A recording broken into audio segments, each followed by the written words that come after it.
आप सभी को जय माता दी, जय भोलेनाथ। मैं आपकी अपनी गुरु माँ महामंडलेश्वर अंजनी देवा दास जी महाराज। आप सब कैसे हैं? आशा करती हूँ आप सब बहुत अच्छे होंगे। जब आपको ये वीडियो प्राप्त होगी,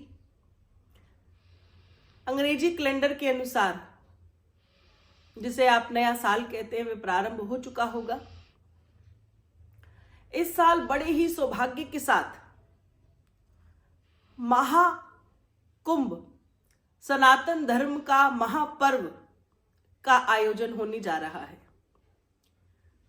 और प्रत्येक हिंदू सनातन के लिए महाकुंभ क्या है, कैसे हम उससे कुछ प्राप्त कर सकते हैं, इस विषय में जानकारी होनी बहुत जरूरी है। तो मन बना कि महाकुंभ में जाने से पहले ही मैं आपको महाकुंभ से अवगत करा दूं। तो पहले मैं आपको बता दूं कि सनातन धर्म में हमारी युवा पीढ़ियों को तो पता ही नहीं चलता कि कब कुंभ आकर चला जाता है। चाहे अर्ध कुंभ हो, चाहे महाकुंभ हो और फिर चाहे पूर्ण महाकुंभ हो। तो देखिए, महाकुंभ हमारे सनातन धर्म की धरोहर के लिए एक ऐसी शक्ति है। अगर हम एक बार भी महाकुंभ में चले जाते हैं, उस धरती पर हमारा आगमन हो जाए, तो जानिए कि जीवन सफल हो जाता है। जैसे मर्जी हमें समय निकालना चाहिए। ये प्रत्येक हिंदू सनातनी का धर्म है कि उसे एक बार महाकुंभ में अवश्य जाना चाहिए और वहां जाकर मां गंगा जी का स्नान करना चाहिए। पहली बात कि महाकुंभ की क्या है विशेषता, क्यों लगता है ये महाकुंभ और क्यों हुआ इसका प्रारंभ। तो देखिए,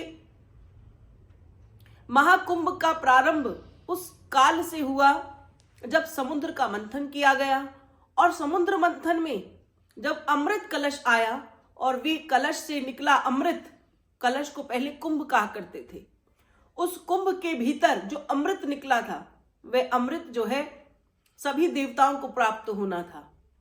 लेकिन आप सब जानते हैं कि उसमें दानव यानी राहु केतु का प्रवेश हो गया, जिससे आपस में छीना झपटी के चक्कर में कलश से कुछ बूंदे उचटकर पृथ्वी पर आ गिरी।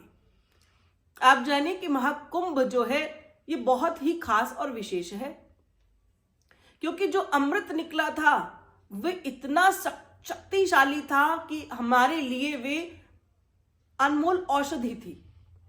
और वही औषधि के रूप में जो 4 बूंदें गिरी थी, जिस जल में गिरी उस जल से ही उस स्थान पर महाकुंभ प्रारंभ होने लगा। प्रयागराज एक बहुत ही सुंदर सा संगम तीर्थ है।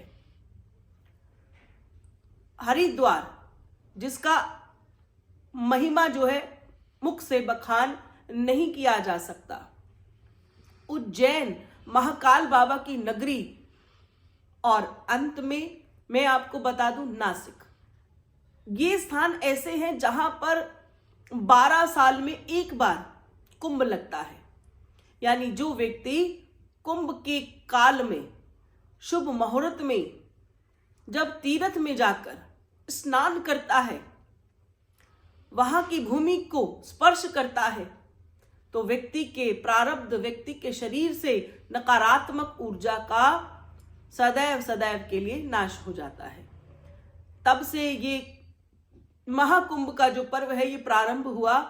हम जो संत समाज है उसके लिए, जो सनातन धर्म का व्यक्ति है उसके लिए, जो हिंदू है उसके लिए, तो ये भगवान का रचाया हुआ जो बड़ा ही सुंदर सा लीला है। इस लीला के तहत हम सबको ऐसे तीर्थों में जाना चाहिए। महाकुंभ तब से प्रारंभ हुआ, ये तो आप जान गए हैं। जब जल की भीतर अमृत की बूंदें गिरी, तो जो वे जल है अद्भुत तो है ही, लेकिन औषधि के रूप में भी वो महाअद्भुत हो गया। धार्मिक रूप से अगर मैं कहूं कि प्रत्येक संत समाज 12 वर्ष तक अपनी साधना करता है, तपस्या करता है, और उस तपस्या के तहत वे 12 साल में एक बार अपनी गुफाओं से निकलता है, अपनी कुटिया से निकलता है और कुंभ में प्रवेश कर जाता है।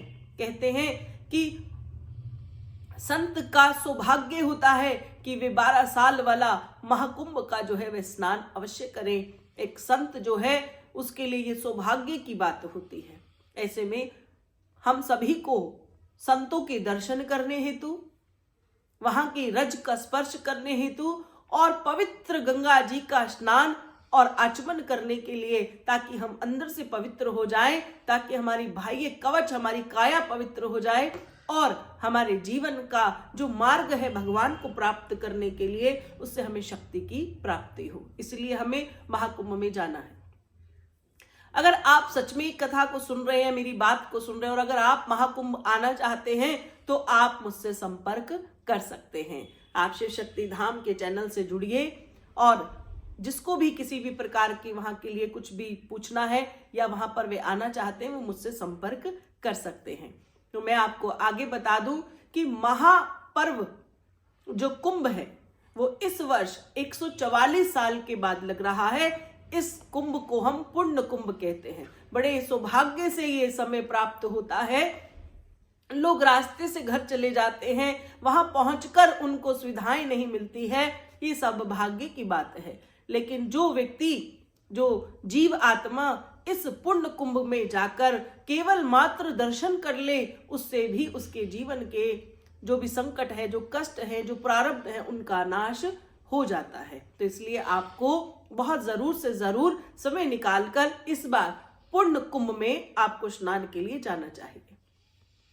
अगर आप उस पुण्य कुंभ में पहुंच जाते हैं तो वहां से आप अपने घर के लिए सौभाग्य को ला सकते हैं। आप अपने निवास स्थान को बहुत ही सकारात्मक बना सकते हैं। आप अपने पितरों को तृप्त कर सकते हैं। किस प्रकार से आप कीजिएगा? देखिए, वो त्रिवेणी है जहां गंगा जी, जमुना जी और माता सरस्वती जल के रूप में वास करती हैं। तो त्रिवेणी का जो संगम जल है वे अद्भुत है, औषधि है, महाअमृत है। इसलिए आप घर को जब वापस आए तो एक बोतल बनाएं और उसके अंदर गंगा जी का जल वहां से अवश्य लेकर आए। ये साधारण कुंभ है, 12 साल का हो, अर्ध कुंभ हो, 6 साल का हो या पुण्य कुंभ का समय काल जो रहेगा, मैं उसी जल की विशेषता बता रही हूं। आगे पीछे आप जाए, वे उतनी ही शक्तिशाली है, लेकिन कुंभ के समय का जो जल रहेगा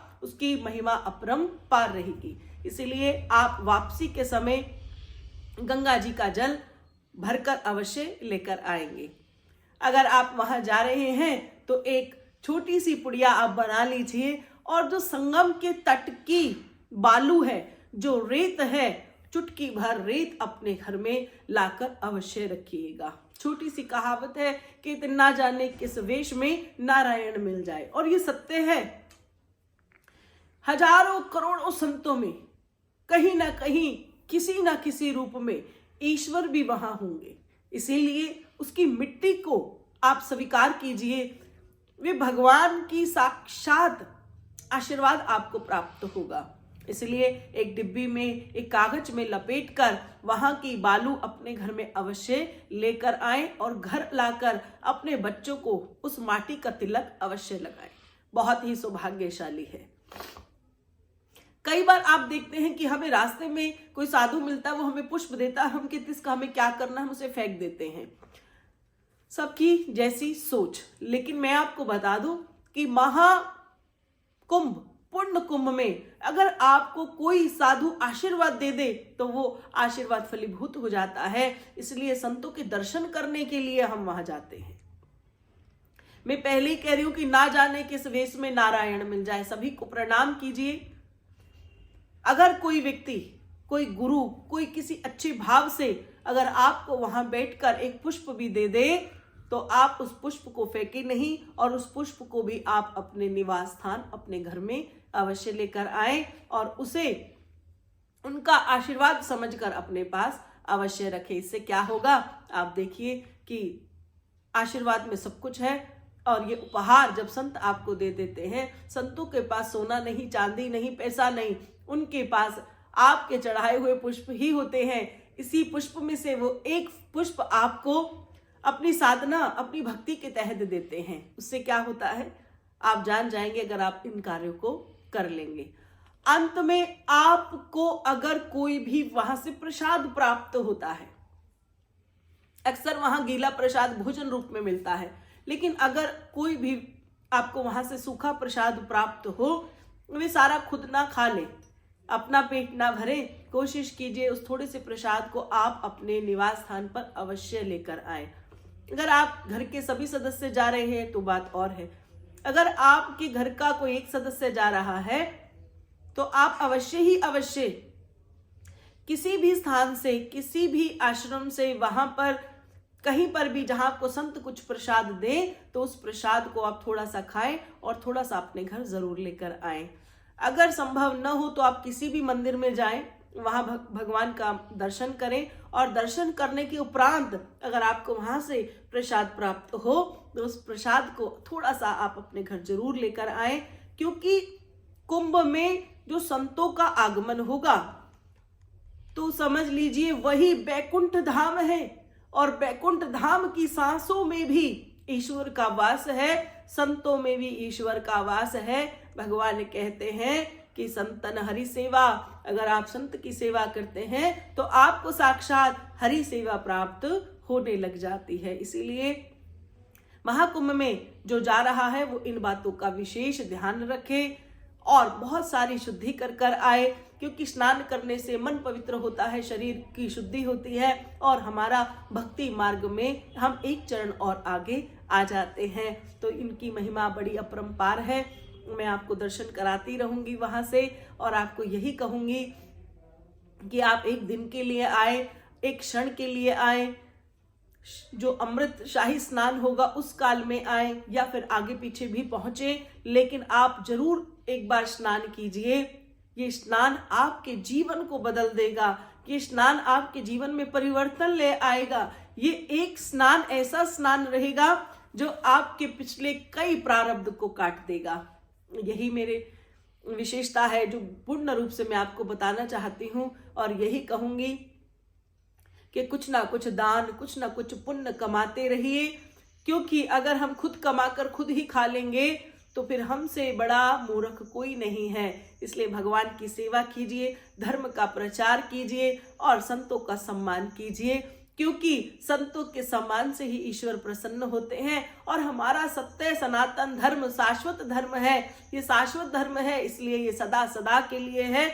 इसी सदा सदा से बने हुए धर्म को हमें बचाना है और महाकुंभ में आकर बहुत सारा पुण्य हमें अर्जित करना है और अपने आने वाली पीढ़ी को कुंभ के बारे में इसी प्रकार से आपको जानकारी देनी है। इन बातों को आप भी याद कीजिए और अपनी आने वाली पीढ़ी को, अपनी युवा पीढ़ी को संदेश दीजिए। आशा करती हूँ वीडियो आप सभी को अच्छी लगेगी। कमेंट कीजिए और प्यार भरी जय माता दी।